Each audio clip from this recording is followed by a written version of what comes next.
पिस्तौल लेकर कैलाश पर्वत घूमता था वो साधु।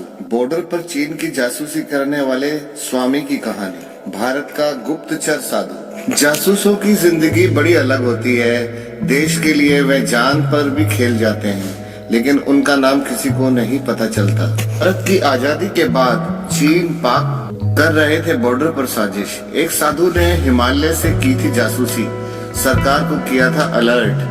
कैलाश पर्वत घूमने वाले उस साधु के बारे में 1955 में चीन को पता चला। जासूसी एक ऐसा रोमांचक विषय रहा है, लेकिन क्या आपको किसी ऐसे भारतीय साधु के बारे में पता? सुदूर हिमालय पर जाकर असल जीवन में जासूसी की थी। ये कहानी आजादी से भी पहले शुरू होती है। उस साधु ने न सिर्फ देश के लिए गुप्त जानकारियां जुटाई, बल्कि उनके हिमालय भ्रमण ने भारतीय सर्वेक्षण विभाग को महत्वपूर्ण सूचनाएं एकत्रित करने में मदद की। अजूबे इंसान सीरीज में आज पढ़िए स्वामी प्रणवानंद की कहानी। आंध्र प्रदेश का एक लड़का पहुंचा लाहौर। 1896 में आंध्र प्रदेश के पश्चिम गोदावरी जिले के एक छोटे से गांव में प्रणवानंद का जन्म हुआ।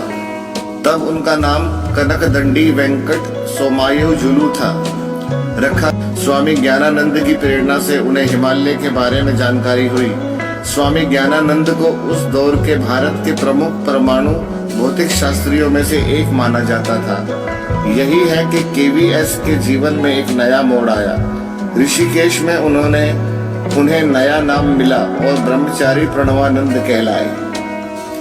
पैदल चल पड़े हिमालय की यात्रा पर। संसारिक मोह माया से दूर गुरु ज्ञानानंद ने हिमालय पर कई साल बिताए थे।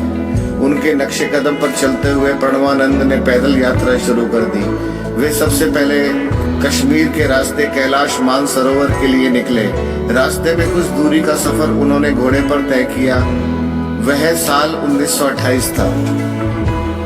प्रणवानंद 1950 तक प्रणवानंद कैलाश की यात्रा करते रहे। दूसरे योगी साधुओं की तरह उन्होंने चिंतन पर कोई बहस नहीं की और ना ही उपदेश दिए। आजादी के बाद चीन के खिलाफ जासूसी। भारत की आजादी के बाद स्वामी प्रणवानंद के कार्यों को मान्यता मिली।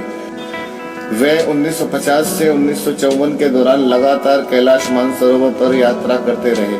उस समय चीन में माओ का राज था। वे एक गुप्त एजेंट के तौर पर काम कर रहे थे। संग्रहालय और किताबों में जानकारी मिलती है कि स्वामी प्रणवानंद चीन के कब्जे के बाद भी 5 साल तक कैलाश मानसरोवर क्षेत्र में आते जाते रहे। वो मौजूदगी के बारे में भारत सरकार को अलर्ट किया और सामरिक जानकारी उपलब्ध कराई। ये कोई 1-2 पन्ने की सूचना नहीं थी। बताते हैं उन्होंने भारत तिब्बत सीमा पर पाकिस्तान और ईसाई मिशन एजेंटों की खुफिया गतिविधियों के बारे में 4000 पेज की सूचना जुटाई थी।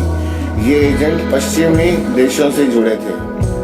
आगे चलकर उन्हें बॉर्डर एक्सपर्ट के तौर पर जाना गया। किसी पेशेवर गुप्तचर की तरह स्वामी प्रणवानंद 1955 तक खुफिया जानकारियां भारत सरकार को देते रहे। इसी साल चीन की खुफिया एजेंसियों ने उनका पता लगा लिया। ऐसे में स्वामी ने फौरन लोकेशन बदली और उत्तराखंड के पिथौरागढ़ में रहने का फैसला किया। 1980 में वे अपनी जन्मभूमि आंध्र प्रदेश लौट आए और गांव में एक मंदिर का निर्माण कराया। 1989 में 93 साल की उम्र में स्वामी प्रणवानंद परलोक सिधार गए। दुर्भाग्य है कि आज की पीढ़ी को उनके योगदान के बारे में जानकारी ही नहीं।